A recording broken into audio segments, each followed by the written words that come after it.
Kita melihat Eropa sudah jadi orang-orang yang tidak beragama Kristen sebagian besar. Gereja-gereja sepi, betul. Khususnya dari kalangan Protestan. Kita melihat kejahatan yang begitu luar biasa. Baru-baru ini di Eropa karena rasial, toko dibakar, mobil dibakar. Coba. Di Amerika kejahatan juga bertambah. Di Australia kita saksikan waktu rasialisme kemarin, orang Tionghoa yang tidak tahu apa-apa dipukul, digebuk di pinggir jalan. Coba lihat, mereka negara-negara Kristen, tapi kekristenan tidak mengubah masyarakatnya. Mereka punya sekolah-sekolah tinggi teologi yang bagus, tetapi sarjana, magister, doktor teologinya tidak memberkati dan tidak mengubah masyarakat. Ada yang salah. Saudara, di Eropa itu sekarang ini ada 1/4 totalitas orang Kristen di dunia tinggal di Eropa. 1/4. Berarti 25% orang Kristen di dunia tinggal di benua Eropa. Tapi tahukah saudara, seabad yang lalu jumlahnya berapa persen? 67%. 2/3 jumlah seluruh orang Kristen di dunia itu tinggal di Eropa seabad yang lalu. Hari ini tinggal 1/4. 25%, setengah lebih mengurang. Kalau saudara bisnismen, sales saudara kurang setengah lebih 50%. Saudara pasti sudah. Halo guys, ini gerejanya kok jadi sepi kayak gini nih. Duh, gimana nih? Pada kemana nih jemaat ini? Kok sepi kayak gini? Kosong nih, banyak yang kosong. Duh, pada kemana? Pada mualaf kali ya? Aduh, gimana ini? Kacau. Jadi dari 1.800, ini dari gereja lokal yang pernah gua amatin, 1.800 jemaat atau 1.600 kurang lebih kehadiran per minggu. Itu yang hadir di kebaktian, di ibadah raya umum, ya. Tapi kemudian yang masuk ke dalam ibadah remajanya, ya, itu menurun dengan sangat drastis, katakanlah 100 atau 200 orang. Padahal asumsinya 1.600 itu asumsinya jika mereka adalah suami istri, maka 1.600 itu katakanlah 800. Ya kan, 800, atau kita anggaplah pukul batas bawahnya adalah kurang lebih 500. Batas bawah 500 keluarga. 500 keluarga dengan asumsi anak-anaknya ada 1 atau 2 orang. Maka seharusnya remajanya more than 200. Terus kemudian turun ke pemudanya enggak 200, pemudanya 30 enggak sampai 20 sampai 30. Data yang sangat mengejutkan. Alasan terbesar anak muda malas ke gereja, tidak mau ke gereja adalah sikap dari orang dewasa yang terlalu menghakimi mereka. Assalamualaikum warahmatullahi wabarakatuh. Apa kabar Covizen semuanya? Semoga kita selalu dalam lindungan Allah Subhanahu wa taala. Apakah benar Kristen itu masih agama terbesar di dunia? Kenyataannya tidak. Eropa itu banyak yang sudah meninggalkan Kristen. Mereka mengaku sebagai Kristen, tetapi ya mereka tidak pernah menjalankan kekristenan. Mereka bahkan tidak lagi percaya dengan kekristenan.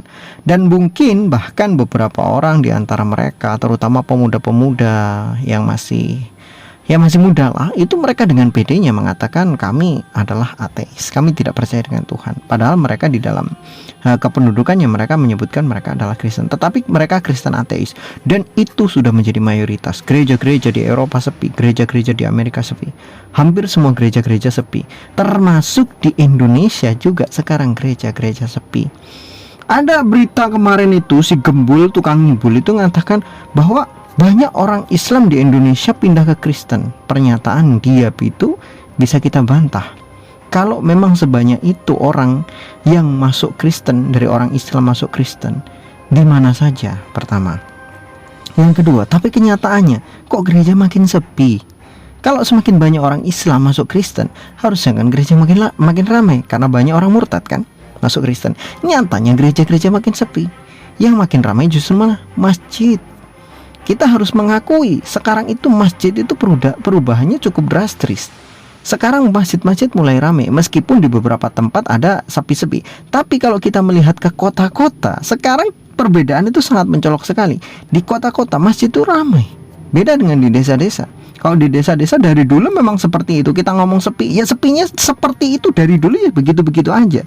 Tapi kalau kesadaran beragama di kota itu sudah mengalami kenaikan yang cukup drastis. Masjid-masjid di kota itu ramai, Mas. Masjid-masjid di kota itu banyak jamaahnya. Bahkan mohon maaf, saya pribadi itu pernah merintis di satu masjid di kota Metro. Pada tahun 2012 itu, ketika kami mendirikan masjid itu, yang awalnya musola kemudian kami jadikan masjid.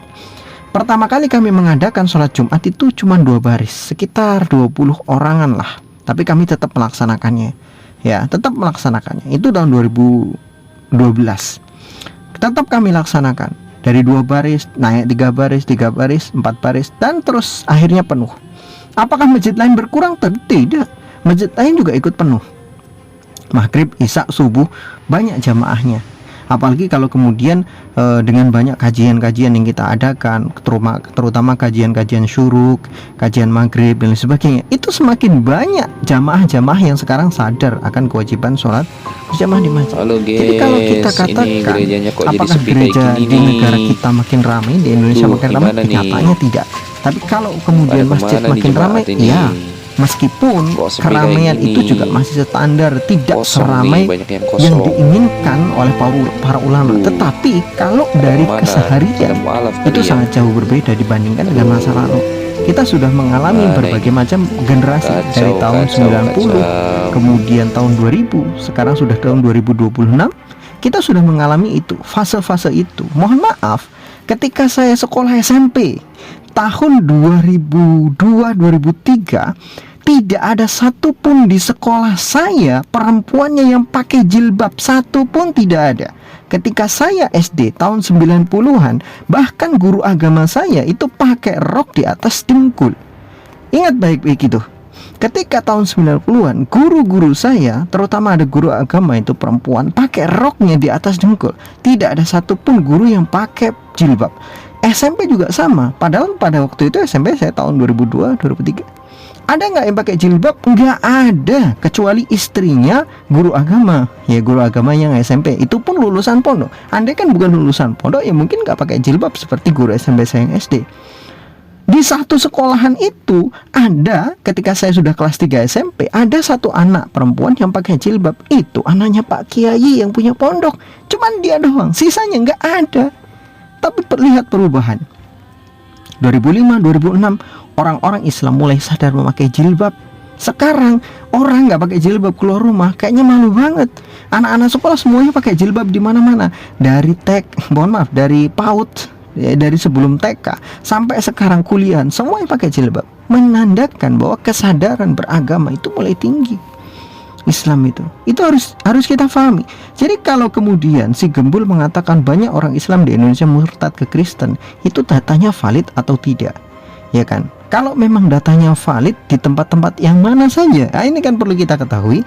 Yang kedua, buktinya apa? Padahal pada kenyataannya semua pendeta-pendeta Kristen di Indonesia juga ngeluh, Kristen makin sepi gerejanya di mana-mana. Berarti kenyataannya orang yang sudah lama Kristen saja sudah males jadi orang Kristen. Kok ada orang Islam murtad kemudian masuk Kristen? Mau mana buktinya gitu loh. Mohon maaf ya.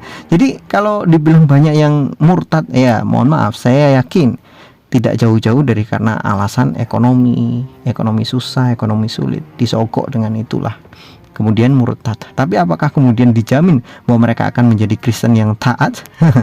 Ya mohon maaf, karena tuntutan ekonomi membuat mereka murtad. Ya bisa jadi mereka itu murtad hanya mencari makan. Wallahu a'lam bishawab. Semoga menjadi manfaat bagi kita bersama.